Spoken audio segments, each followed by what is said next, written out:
Bakunzi ba Ghost TV mwaramutse kaze mu kiganiro cy'ijambo cy'Imana. Uno munsi tuganira kuki? Uno munsi tuganira ku jambo rivuga kwihangana. Ni jambo tuza kuganirako.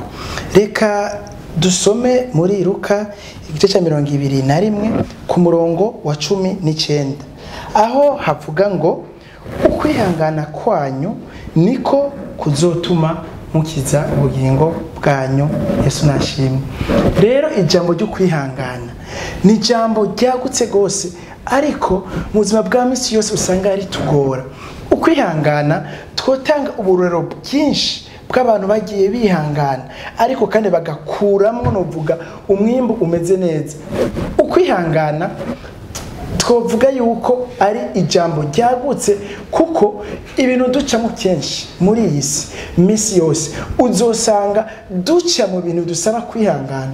Umunyeshuri iyo ariko ariga kugira ngo arangize neza amashure yiwe biramusaba ukwihangana, akihanganira bya byigwa, akihanganira umuruho, akihanganira inzara, aho bishika ugasanga agiye kuronka umusaruro mugabo yakoze. N'umuntu ariko arakora ubuzima bwa misi yose birashika akihangana. Umuntu ariko arondera nuvuga ico ibifungwa cyangwa ariko arondera nyene amafaranga, agakora agashika n'ahantu yihangana. Rero ijambo ryo kwihangana ni ijambo ryagutse gose. Nk'umukristo, nk'abantu bariko baraja mu ijuru, nk'abantu bizeye Yesu Kristo, aha mwisi bedusaba kwihangana kenshi, kuko ahantu duca usanga uhura n'ibintu bitandukanye, aho umuntu yovuga nabi, aho umuntu yokora nabi, aho umuntu arondera ugasanga kugira ngo aronke bicakure bigasaba kwihangana. Ariko reka turabe ikindi kintu gishoboza umuntu kwihangana. Hariho Saint Esprit, hariho Mpwemu Yera. Muri ivyo hariho ivyo bita le fruit du Saint Esprit.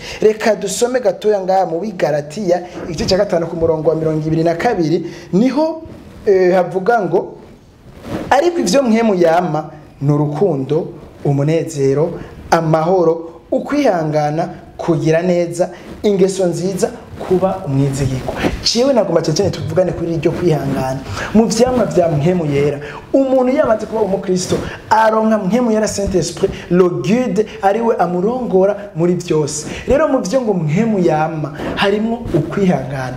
Ugasanga umuntu ari mu kibano baramututse canke ararenganijwe, ukabona arihoreye. Kubera iki? Iba ari Mpwemu Yera amuhaye ijambo ryo kwihangana. Ukabona umuntu ariko arihangana. Rero turiko turaterana intege nk'abakristo, nk'abantu bariko baraja mu ijuru, nk'abantu baba mu bintu bitandukanye kugira tugire kwihangana. Reka tube gatoya. Hari umuntu yitwa Yobu, yarihanganye gose. Sinovuga inkuru ya Yobu ni ndende sinoyiheza, mugabo iyo umuntu yihanganye hari ico bita umusaruro canke ikivamwe. Na muri Yakobo igice cya 5 ku murongo wa 11 havuga ngo bihanganye tubita abahigwe.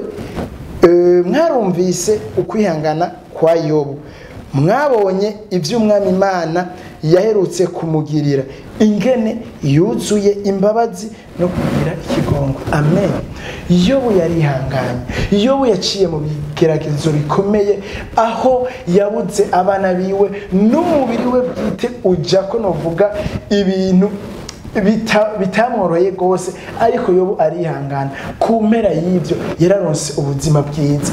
Aha mbere twasumye havuze ngo ukwihangana nibwo buzotuma mukiza ubugingo bwanyu. Abantu benshi bariko barabura ubugingo, abantu benshi bariko barica kazoza kabo, ugwaruka ndetse nabubatse. Ugasanga umuvyeyi kubera kutihangana mu kwitwara nabi muri ubuzima, ntariko gusa yica ubwiwe bugingo, ariko ugasanga n'uruvyaro rwiwe ruzotukwa kubera satihanganye, kubera atitwaye neza. Rero ni jambo cy'Imana tugomba tuganire gatoya, dusubire twibukanye ko kwihangana ni ikintu cy'akamaro kandi umusaruro umera neza. Bakunzi ba Ghost TV, gumana natwe mu biganiro cy'ijambo cy'Imana naho ubutaha.